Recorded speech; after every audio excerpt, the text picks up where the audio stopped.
to What Happens in This House Stays in This House, Strength Over Silence podcast. I am your host, Tammy Montgomery Dozier. Once again, thank you guys for listening. I appreciate you all tuning in every week. So this week, I have an extremely very special guest on the line. I have my cousin, Cynthia Austin, on here. Say hello, Cynthia. Hello, hello, hello, hello. I am so happy to be here. First of all, thank you, Tammy, for having me. I want to congratulate you on this amazing podcast. Blessings to you and just keep going on. I am so proud of you. Thank you so much. I appreciate that. So while you're on here, just tell us a little bit about yourself. Who is Cynthia Austin? Cynthia Austin is the entrepreneur, CEO of Mashique Productions. I'm a mother, I'm a daughter, I'm a wife. I am a Black business owner. I just love empowering women. The name of my company is Mashique Productions. The short term, the ghetto version is Match Chick. Okay.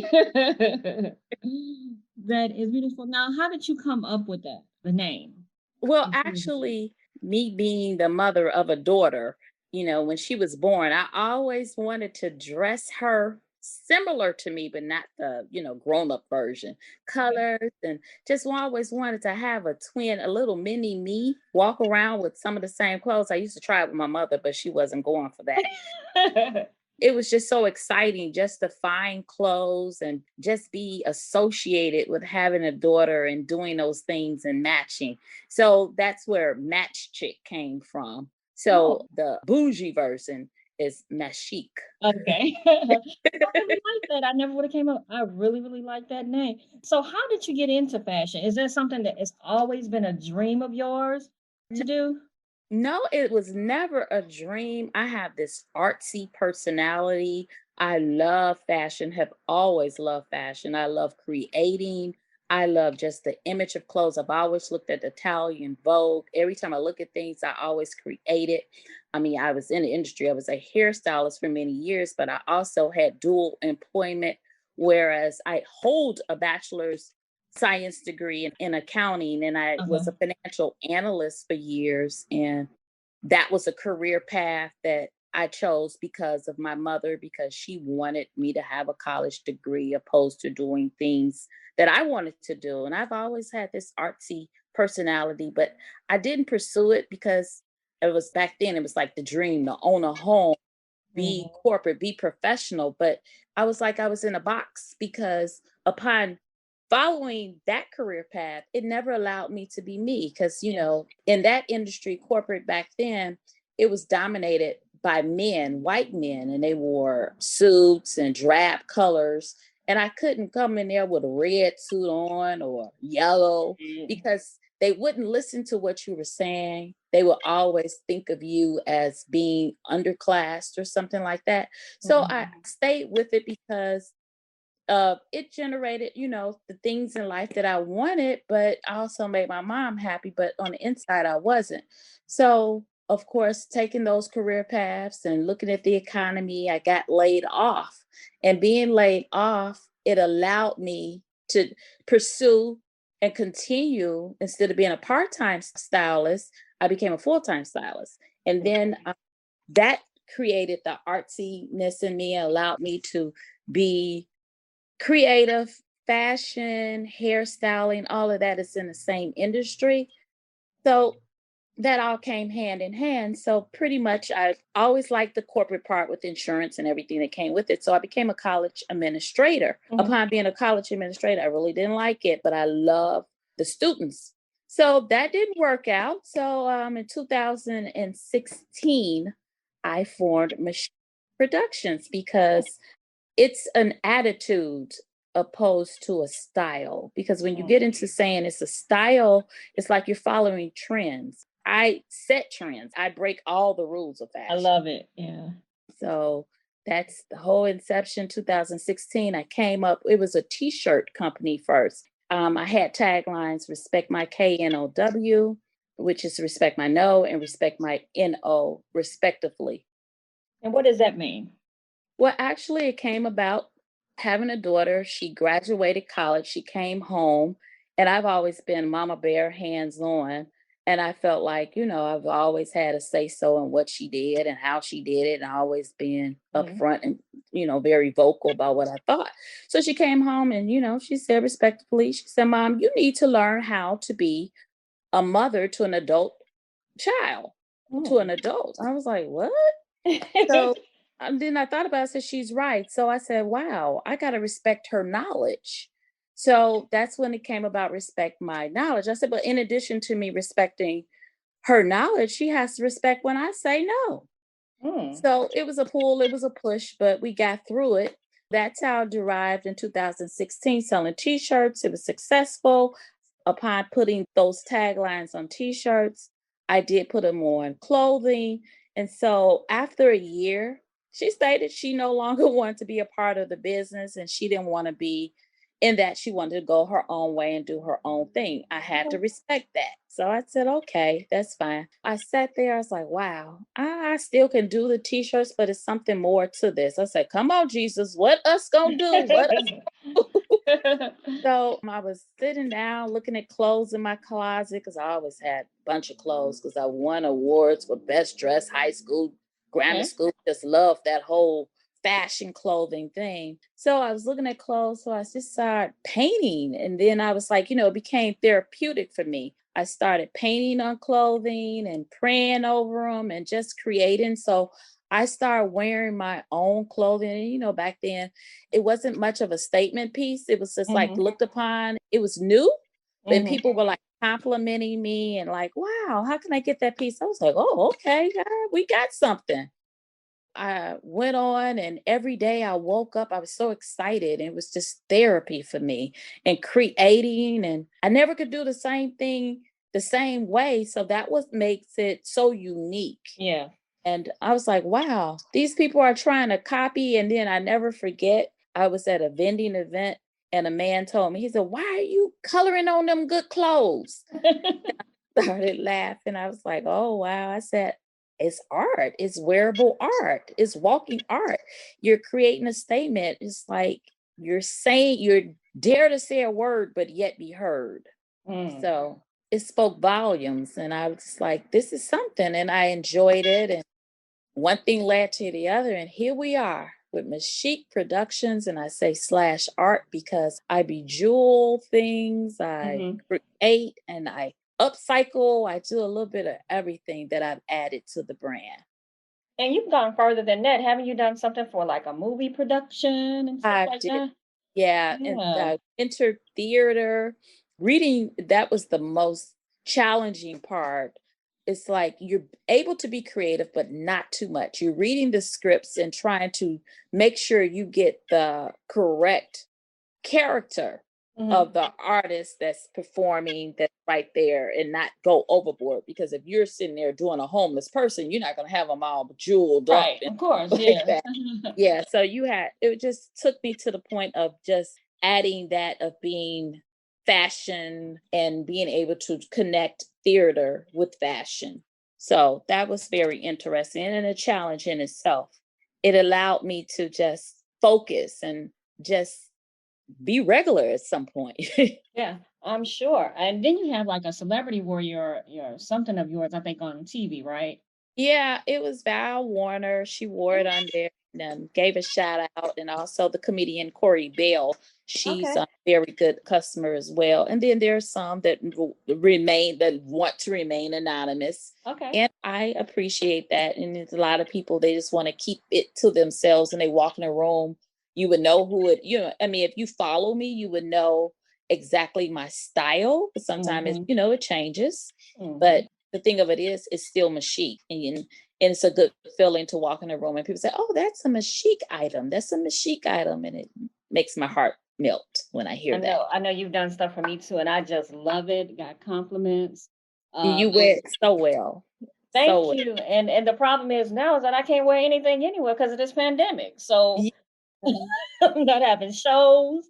I'm not in anything. So I'm in the house majority of the time. So my question to you now about your product line. Well, more about you. What Mm. advice you have to people? Because I was in the same boat as you. I went to school. I got my bachelor's in computer information system because my dad said You're going to always make money in this field and it's stable. And Yes. I was so miserable for so Yes. long. And Yes. then and I felt like I just couldn't be myself. I couldn't be alive. I just couldn't Mm. just be me who I was created to be. And I Yes. get it because, them coming up, they needed it was stability. It was raising your children in a Yes. stable economy and environment and making sure they had. What advice do you have for people that are going through that currently? I always say, and the most important thing, we try to please everybody opposed to pleasing ourselves. The one thing that you owe yourself is happiness. Yes, And the thing of it is, the Bible always tells you your gift will make room for you. And definitely. things that you love, it makes you feel like you're not working. And you do Yes, it with passion, and people can see the passion in it. And it's just like that's what creates good health. Happiness and the money always come when you actually sometimes it's difficult to charge it. Like I had so much fun doing it, but you have to, separate it's it a because this, business. Yes, this is a yes. business. So I say, follow your dreams, make yourself happy, serve an audience of one. That's the most Mm, important love thing. that. Because when you start serving people, they're happy and you're not. And then you're stressed. You're Mhm. just walking around and then the thing comes about what I coulda, shoulda, woulda did. Yes, And definitely. time waits for no one. Yes. So I say, follow what it is you do. Don't look at the money. Don't look at Mhm, the money. Look at whatever your gift is. Improve your craft. I'm an mhm. advocate of education, but the thing about it is choose the things that you want to do, not what's chosen for you. Exactly. So Mhm. when you have everyone out there wearing your clothing, what is it that you want people to feel about themselves once they have on your product? What is your mission? What is your goal? What is your end game? So when I put on those clothes, what is it that you want people to leave with? I want you to leave with confidence. It's a matter of inspiring someone to be different, Hmm. living out your attitude opposed to a style. It's like I'm introverted, I'm shy, I'm quiet, but when I put on a garment, it speaks for itself. Mm, It's speaking for me. It's like I said before, dare to say a word but yet be heard. And mhm. it's like it's connecting generations. It's like fashion is a conversation piece, and Yes. if you're not a person to go to a person and say anything, they will come to you. And then the conversations begin. So in my line, that's my brand. It's like you put it on. I want you to be empowered. I mean, I understand it's not for everyone, but I want to believe it can be. But Yes. it's where you are in your life. I mean, because there are so many people and you see so many kids just being clones. Everybody's looking like everybody. Yes, I'm like, definitely. no, be you. Find out who you are. Take this time to find out who you are. And guess what? Offer no apologies. Just Yes, wear it and be you because things that's understood don't have to be explained. that is true. And that's the main thing. And most importantly, I like people to know I pray over these clothes. That's I beautiful. pray. Oh, and then the thing of it is, I like that person to person connection because I like to be able to look at the person and see them and be able to create for them. And I always say a little bit of me and a lot of you Mhm. because then it allows you to want it, to love it. And then I call these my babies. And it's like I want to make sure they're in a good home. Right. I do understand that. So I know Yeah. the pandemic is going on now. Has it affected you a lot since then, or is everything still okay for you? Well, the way it has affected me, it has affected me to the part whereas I can't do the large fashion shows. I don't Mhm. get out to do the vendings. I do them in small crowds. I do have a website, but Okay. it's so difficult to look at the website and look at the clothes and not have an idea of what it should look like. It's very difficult, like looking at my garment on a hanger, not unless you just have that creativity in you and you can just look at it and say, you know what, I know what I'm going to do with it. But I always like that personal person selling. I like to just be involved with the person, being able to talk and, just allowing them to know who I am and me know who I am. And I don't ever want to be too big that I don't have that type of communication with my customers. Okay. So if somebody wanted to get in contact with you, how would they? If they wanted to purchase your clothing or, just talk to you, how would they get in contact with you? I am on Instagram under Mashik Productions 1. I am also on Facebook under Mashik Productions. My phone number is there. Also, I can be reached at 708-580-2850. And also the website, mashikproductions.com. So Oh, either way, I'm like reachable. I'm like, you can find me. And okay. And how do you spell Mashiq? MATCHIC All right. PRODUCTIONS, Mashik Thank you Production. so much. Thank you so much for being on my show. And I have one last and final question. I do ask this of everyone. When it's Mhm. all said and done, what legacy do you want to leave behind? Legacy to me is knowledge. It's not so much as the money and everything. I do have grand nieces and great nieces and nephews, whereas for their birthdays, I love to give them things from my brand and create the image of the uniqueness in them. And the girls are like creating their own little pants and painting and look, auntie, look, auntie. And I always tell them the key point, don't try to be interesting, be Mhm. interested. Okay. Because when you're interested, you're putting your passion, your love, and everything in it. Being interesting always require a crowd who validates you as being interesting. So it's always words of encouragement. And if by chance one of them want to continue on the legacy of Mashik, it's open in their form. Okay. But the words of encouragement is always better of a legacy for me. Well, thank you, ma'am, again for being on my show. Thank you. Oh, I do appreciate it. Any final thoughts? Anything else you want to share with before you get off the line? not at all. I think I kind of covered everything, but dare to say a word, but yet be heard. That is Mashik. All right. Thank you. Thank you so All right. Thanks again. This is Tammy Montgomery Dozier. What happens in this house stays in this house. Strength over silence podcast. I can be reached at 773-251-5537. You can go online on my website, connectedbyloveconsulting.net, as well as you can reach me on Instagram under Connected by Love, Facebook Connected by Love, and love is spelled LUV. Thanks again for listening and have a great day.